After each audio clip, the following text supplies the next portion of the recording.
Shalom wanita-wanita Allah yang luar biasa. Kami dari WBI Korda DKI Jakarta kembali hadir dalam program WBI Menyapa, yaitu menyampaikan pesan Allah dengan tema Wanita Inspiratif. Saudara-saudaraku dikasih dalam nama Tuhan Yesus, firman Tuhan berkata dalam Matius pasal 5 ayat 14-16. Kamu adalah terang dunia, kota yang terletak di atas gunung, tidak mungkin tersembunyi. Lagi pula orang tidak menyalakan pelita lalu meletakkannya di bawah gantang, melainkan di atas kaki dian, sehingga menerangi semua orang di dalam rumah itu. Demikianlah hendaknya terangmu bercahaya di depan orang, supaya mereka melihat perbuatanmu yang baik dan memuliakan Bapamu yang di sorga. Saudara-saudaraku yang dikasihi oleh Yesus Kristus, bagaimana supaya kita bisa menjadi inspirasi bagi dunia ini?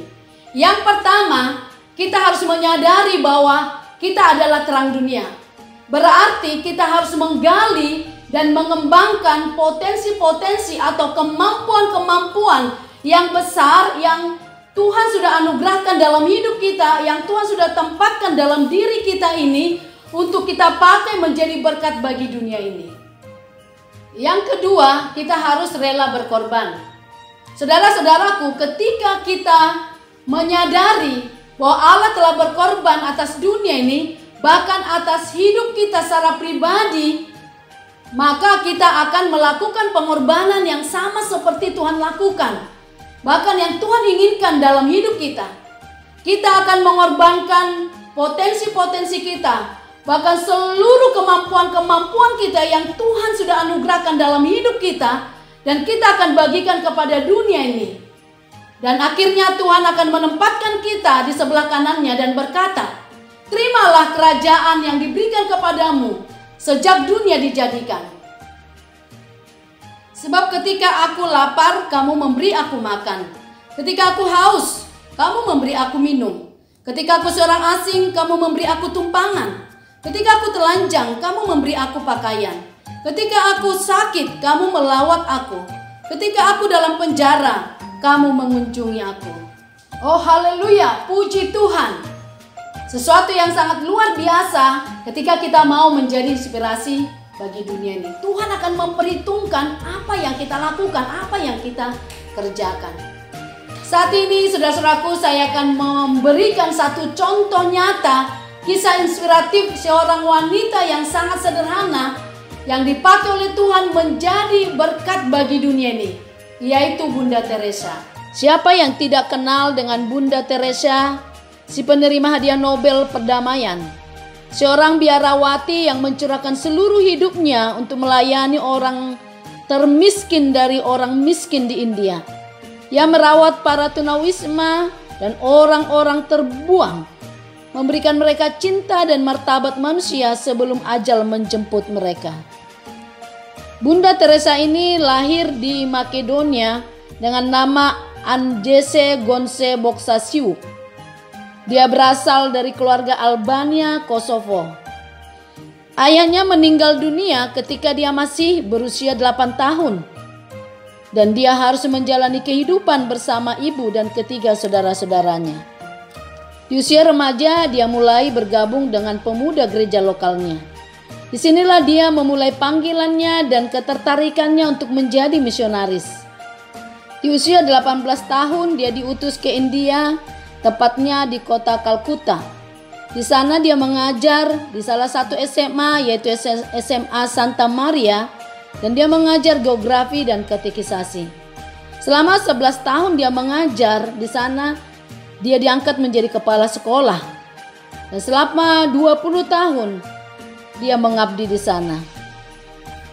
Meskipun dia bergembira dan penuh pengalaman mengajar, hatinya bergejolak tatkala dia menyaksikan penyiksaan orang-orang yang menderita akibat peperangan dan konflik yang berkepanjangan di Kalkuta.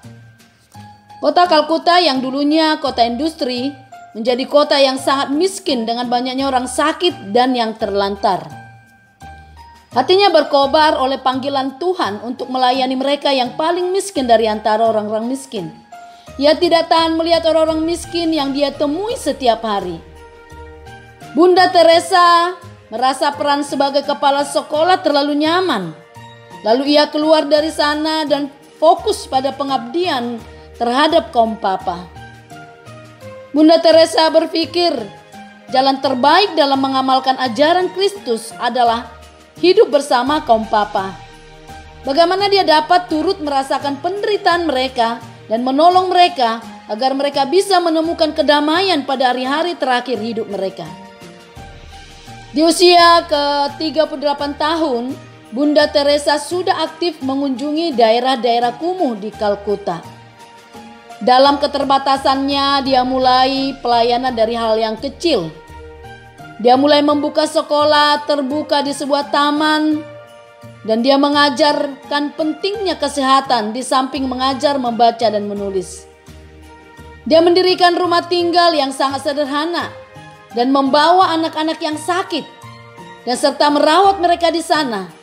Dia juga menampung para pengemis dan bersedia menerima anak-anak yang tidak diingini, karena Bunda Teresa ini juga menolak dan mencegah aborsi. Sekalipun dia sudah berjuang untuk kemanusiaan, dia juga pernah menerima kritikan karena menolak aborsi dan karena kondisi rumahnya yang tidak layak untuk merawat orang-orang sakit. Bahkan pemuka agama Hindu menyatakan bahwa kegiatan amal Bunda Teresa bertujuan untuk mengubah rakyat miskin India untuk memeluk agama Kristen.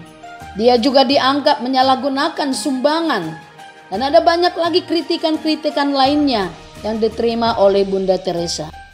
Sekalipun banyak tekanan ataupun kritikan yang diterima oleh Bunda Teresa, dia tidak pernah surut untuk melayani Tuhan, untuk memberikan yang terbaik bagi orang-orang miskin dan orang-orang papa. Dia punya prinsip demikian. Bila engkau berbaik hati, bisa saja orang menuduhmu punya pamrih. Tetapi bagaimanapun berbaik hatilah. Bila engkau jujur, mungkin saja orang lain akan menipumu. Tetapi bagaimanapun berbuat jujurlah. Kebaikan yang kau lakukan hari ini, mungkin saja besok sudah dilupakan orang. Tetapi bagaimanapun berbuat baiklah. Bagaimanapun berikan yang terbaik dari dirimu. Pada akhirnya engkau akan tahu bahwa ini adalah urusan antara engkau dan Tuhanmu. Ini bukan urusan engkau dan mereka. Tuhan memang tidak membiarkan anak-anaknya berjuang sendirian. Inilah yang dirasakan Bunda Teresa tatkala perjuangannya mulai mendapat perhatian, tidak hanya dari individu-individu, melainkan juga dari berbagai organisasi-organisasi gereja. Sehingga pelayanannya mulai meluas dan dapat mengembangkan sayapnya dengan membuka rumah-rumah untuk merawat orang-orang miskin di Ceylon, Tanzania, dan Australia, dan dapat mendirikan pusat rehabilitasi pertama bagi korban AIDS di New York. Setelah pengabdian yang bertahun-tahun, Bunda Teresa mendapat banyak penghargaan, dan puncaknya adalah ketika dia mendapat hadiah Nobel Perdamaian. Demikianlah kisah inspiratif yang telah saya sampaikan pada saat ini. Kiranya boleh menjadi berkat bagi kita semua, dan kiranya juga dapat mendorong kita untuk melakukan hal-hal yang baik, hal-hal yang berguna bagi orang lain, bagi orang sekitar kita, bahkan bagi dunia ini, sehingga layaklah kita disebut wanita inspiratif. Haleluya! Tuhan Yesus memberkati.